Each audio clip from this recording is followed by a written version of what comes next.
What are you doing here now? It's too late. Don't ever come back, you incompetent fool. Henry's words, as the director's son and an elite doctor, are absolute in this hospital. If I had been able to attend the meeting, my statements could have quelled the embezzlement accusations against Henry. Still, I raised an objection. Did you expect me to attend while ignoring a woman who had an accident? If you think my actions were wrong, I can't continue working at this hospital. A little away from the conference room, Megan was standing with a remorseful look on her face. I'm really sorry. It's all my fault. It's okay. I'll just find another job. I escorted Megan to the hospital parking lot. Right then, about 20 luxury cars started pulling into the lot one after another. Tyler, do you have some time now? There's a place I'd like you to accompany me to. My name is Tyler. I'm a male nurse turning 40 this year. I've been working at Smith General Hospital for nearly 20 years and am recognized as a seasoned veteran. There's another clerk named Mr. Williams, so people often call me by my first name, Tyler. The job is tough, but I find it very rewarding and enjoy interacting with the patients. When they express their gratitude to me, it really boosts my motivation. On the surface, my days might seem fulfilling, but I do have concerns. I still feel young at heart, but talking about age sometimes makes me a bit gloomy. My main concern is that I'm turning 40 and still single with no romantic prospects. Working in a predominantly female environment, I can't use lack of opportunities as an excuse. Among the female nurses, my presence is seen as. Tyler lacks a certain masculine aura. I've never thought of him as a man. That's right. He blends in with us women too much. But as a coworker, he's fantastic. That's how it went. They sound like compliments, but they're not at all. In short, I lack appeal as a man. Surely, you can't work as a nurse exuding pheromones all the time. Now that I'm nearing 40, I'm also worried about my receding hairline. I have a muscular build and think my body is okay, but my thinning hair often makes me look over 40, which is quite shocking. I guess women prefer young, handsome guys. Who'd want to date a balding 40-year-old? I complain to myself, but it doesn't change anything. To maintain at least my physique, I diligently go to the gym. So here I am, still living with my mother, who raised me alone. At Smith General Hospital, the director, John Smith, is the second-generation head. Because it's a family-run business, if any member of the Smith family is displeased, our positions are at risk. John's son, Henry, is a 35-year-old elite surgeon. With his future as the director guaranteed, he always struts around the hospital like he owns the place. According to a clerk who has known Henry since childhood, he was always a cheeky kid even to adults. If Henry gives an order, no matter how unreasonable, doctors and nurses must obey. The best way to avoid trouble is to keep a low profile and live quietly. That day, I was measuring the blood pressure of Jessica, a woman in her 70s who had been admitted 2 days ago. Jessica was a cheerful and talkative person, and her presence instantly brightened the room. I love people like Jessica, who can light up the atmosphere just by being there. I couldn't help but join in the patient's gossip. Jessica, why were you admitted? You seem so healthy. What are you talking about? 2 days ago, I almost kicked the bucket. I've sworn off beefsteak for life. Jessica, it's not the beefsteak that's the problem. Please don't eat food past its expiration date just because you live alone. Okay, I got it. The doctor scolded me, saying how many times has this happened? Oh, by the way. Do you know there's a strange rumor about the young doctor here? The young doctor probably refers to Henry. What's going on with Dr. Smith? A neighbor who was recently discharged said they were forced to give a gift. Aren't doctors not supposed to accept such things? That was an unsettling story. Gifts and gratuities are a common topic at any hospital. Some doctors accept such under-the-table gifts, while others staunchly refuse them. However, it's a problem if patients are coerced into giving money or goods. As I came to this point in my thoughts, I snapped back to reality. It's best not to do anything that would draw Henry's attention. Acting on a sense of justice might cost me my job. I replied vaguely, is that so? And did not pursue the topic further. A few days later, I was on night duty, patrolling the dark corridors. I saw someone sneaking out of the director's office. I pointed my flashlight and shouted, "Who's there?" To my surprise, it was Henry. "Oh, Tyler, you're on night duty? Thanks for your hard work. What are you doing here at this hour? And in the director's office? I just forgot something and came back to get it. I'll be heading home now. Keep up the good work." He said this and hurried down the corridor. The next day, I was called by the head nurse, Anna.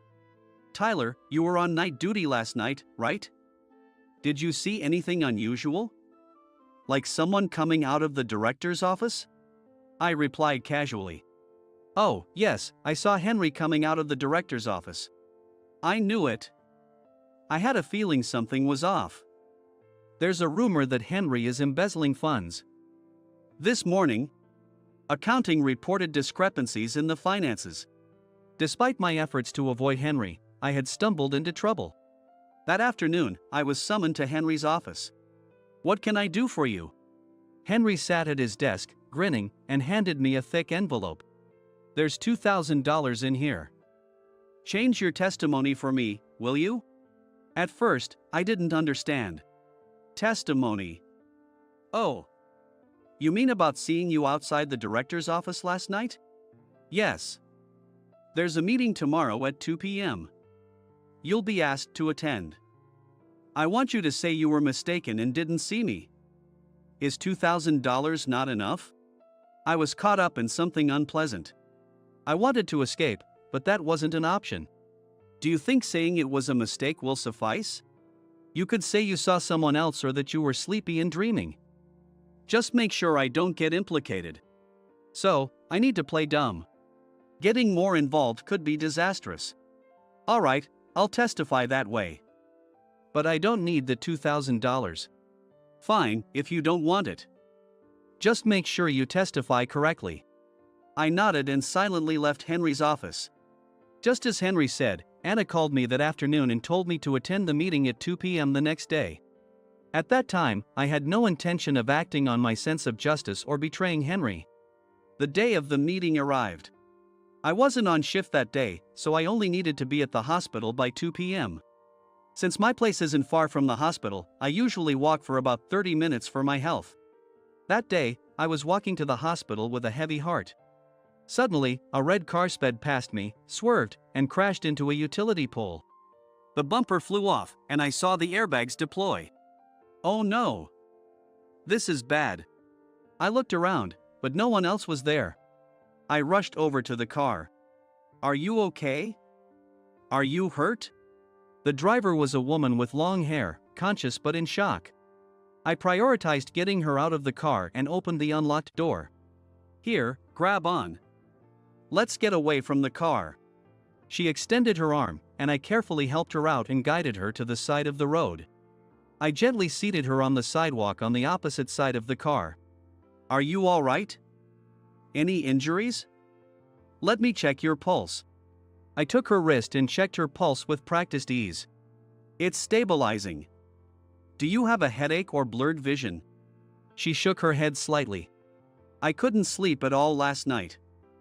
I shouldn't have been driving while sleep deprived, right? I could only smile wryly and say, well, everyone has their reasons, but it's best to avoid it.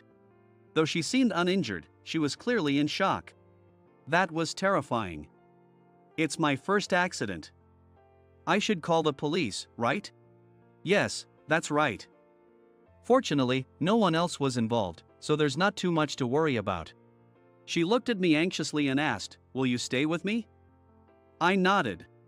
As she dialed 911, I realized she looked familiar. "The police will be here in about 10 minutes. By the way, I'm Megan. I'm usually a model for Paris Fashion Week. Driving here is so different from back in France, the speeds, the spacing, it's all different." "Sorry, I guess that's just an excuse.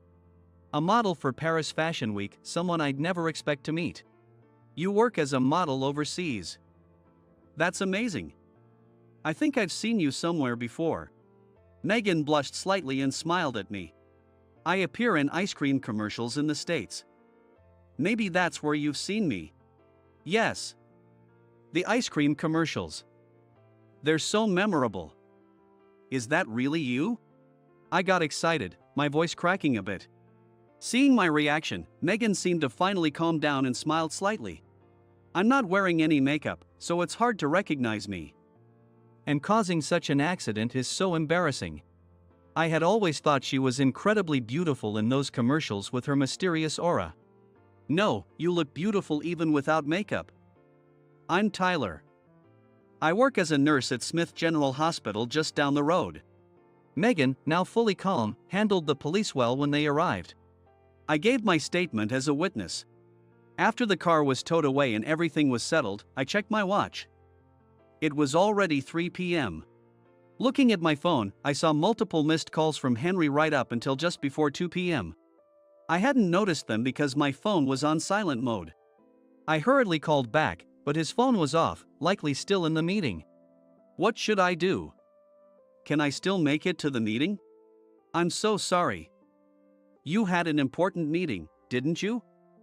I'll testify that it wasn't your fault. Let's head to the hospital now. I thanked her sincerely. And we hurried to the hospital. When we arrived, the conference room door opened, and the doctors started filing out.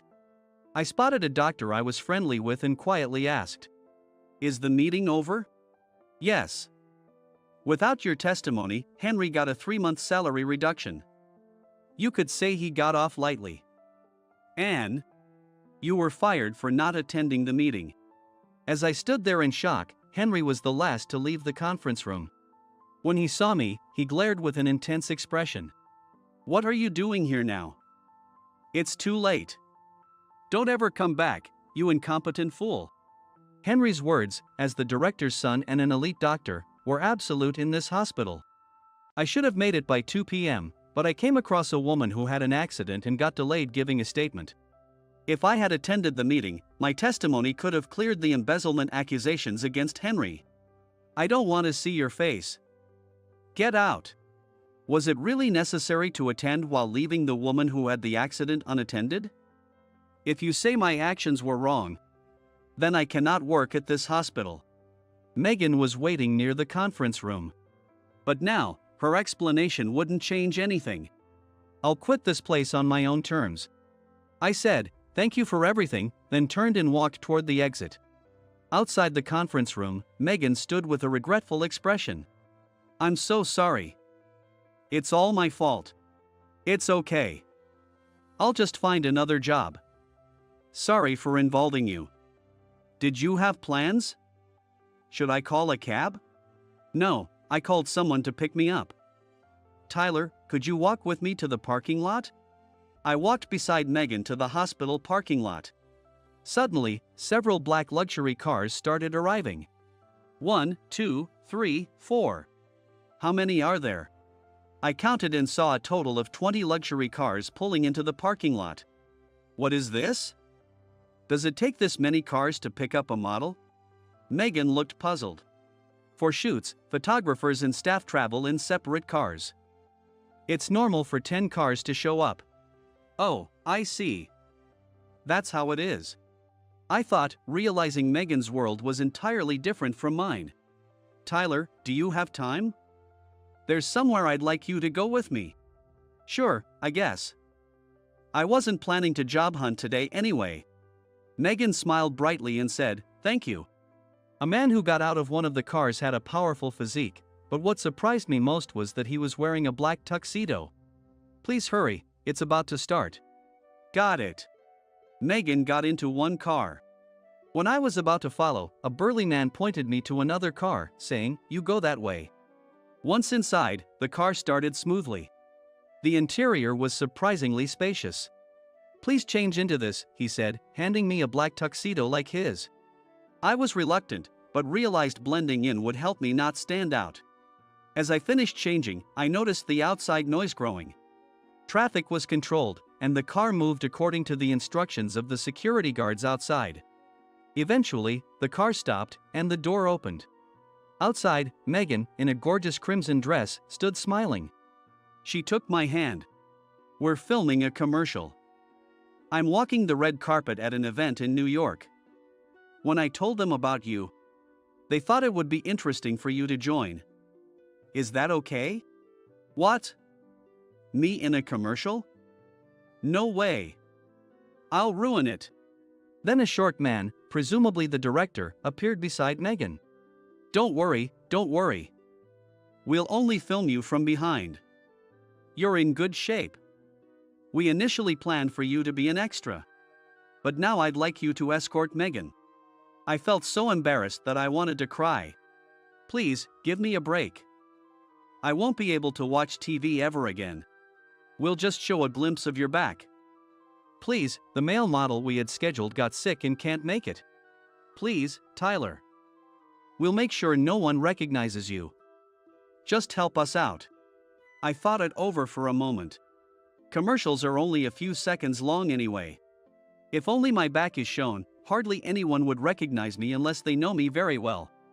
More importantly, if I could help Megan, I wanted to. Alright, I'll do it. What followed was a series of firsts for me. We shot the same scene repeatedly with multiple cameras. Each cut was reviewed with Megan, and they promised to use only the ones I approved. Every time the director called action, Megan would hold my hand firmly and walk the red carpet with me as if we were a couple. Even though it was just a series of small actions, fulfilling the director's requests was exhausting. When the shoot was finally over, the director presented Megan with a bouquet of roses. Megan handed the bouquet to me. Tyler, thank you so much for today. I don't want this to be the last time we meet, so can we exchange phone numbers? She's not just a pretty face. She's a model representing America at Paris Fashion Week. We exchanged numbers and registered each other on WhatsApp. When I got home with the bouquet, my mother was shocked. A friend gave it to me. She didn't ask for details and quietly put the bouquet in a vase. The next morning, with nothing else to do, I watched TV. Maybe because I was thinking about it, Megan's ice cream commercial kept airing. I wondered when the commercial we shot yesterday would start airing. It was just 30 seconds, but for that brief time, I got to be Megan's boyfriend. Those few hours, like a bubble that popped in my otherwise quiet life, were unforgettable. As I sorted through a stack of newspapers on the table, I found an ad. Megan smiled mysteriously in the ad. My mother suddenly peeked over my shoulder. She's beautiful, isn't she? Isn't she the model who's making a name for herself in Paris? You know her, Mom? I saw her in a documentary. She didn't grow up in a privileged environment but succeeded through sheer determination. Her eyes were so lively, that's why I remember her. I bet she went through a lot that wasn't covered in the documentary. As a fellow American, I hope she continues to do well. I nodded in agreement with my mother's words. Around 11 a.m., Megan called. Good morning, Tyler. Thank you so much for yesterday. The commercial won't air for a while, but please look forward to it. Thank you, too. I was grateful to experience such a glamorous world. I was deeply moved by the hard work behind the beautiful scenes. Thank you, Tyler. I'm glad to hear that from you. Meeting you and creating such memorable footage made yesterday special. A special day, indeed. It's okay to have a dreamlike day once in a while. Megan will return to her glamorous life in Paris. Eventually, she will probably forget about me. I need to focus on finding a new job at another hospital. As I was thinking this, Megan said, to celebrate our special day, how about we have dinner together sometime? What kind of food do you like, Tyler? I was genuinely surprised. What? You want to meet again? Megan, I'm turning 40 this year. I'm just an old guy. Oh, that's a wonderful age. Aren't men in their 40s at their prime as a man? So, Tyler, are you going to turn down an invitation from a Paris Fashion Week model? So, 3 nights later, I found myself having dinner with Megan at a high-end restaurant. That afternoon, I received a call from Henry on my phone. I thought about ignoring it but decided to answer, thinking it would be the last time. When did you get to know Megan? My friend saw you with her during some shoot. It's true, the shoot had blocked off a major road downtown, and many onlookers had seen us. Introduce me to Megan. I've been a fan of hers for a long time. I listened to Henry's ranting with a sense of detachment. Because of him, I lost my job. This was the perfect chance for some payback. Oh, you're a fan. But I can't introduce you to her. Why not? If it's about you getting fired, I'll talk to my dad and fix it. I don't think someone like you deserves a wonderful woman like Megan. What the hell did you just say? Remember, I was the one who kept quiet about seeing you come out of the director's office that night. I know you're the one embezzling funds. I can't introduce someone like you to Megan. With that, I hung up. I felt incredibly satisfied. Now, what should I wear for my date in 3 days? I called a fashion-savvy friend for advice. He spent a day taking me to various boutiques, finding the perfect outfit for the date. Finally, we need to fix your hair. Your wide forehead stands out. Let's talk to a stylist and make you a stylish gentleman. I usually just got quick haircuts at a barbershop, so I was hesitant about going to a trendy salon. But, knowing I was going on a date with a Paris Fashion Week model, I endured it. You can't hide it, so let's go with a very short cut close to a buzz cut. It won't make your forehead noticeable. Don't worry. I'll cut it just right. When I got home after the makeover, my mother didn't recognize me at first. The date 3 days later was a huge success. The food was exquisite, and Megan was all smiles. Wanting to thank her, I splurged on a famous brand pendant and gave it to her. Megan was thrilled. Thank you, Tyler. This pendant is lovely. Could you put it on me? Nervously, I went behind her and fastened the clasp. Her perfume made me dizzy. As we talked, I learned more about Megan's life. She preferred older men, but her relationships often didn't work out. All the men I like are usually already married. She often fell for men in their late 30s to 40s, leading to frequent heartbreak. At 40, I was her ideal age. When I first saw you, it felt like a prince had come to save me. I was both surprised and embarrassed. No woman had ever looked at me that way before. I'd like you to invite me out next time. Feeling like I was in a dream, we left the restaurant and walked through the night city, parting ways at a taxi stand. 4 days later, Megan called me. I'm planning to make America my base.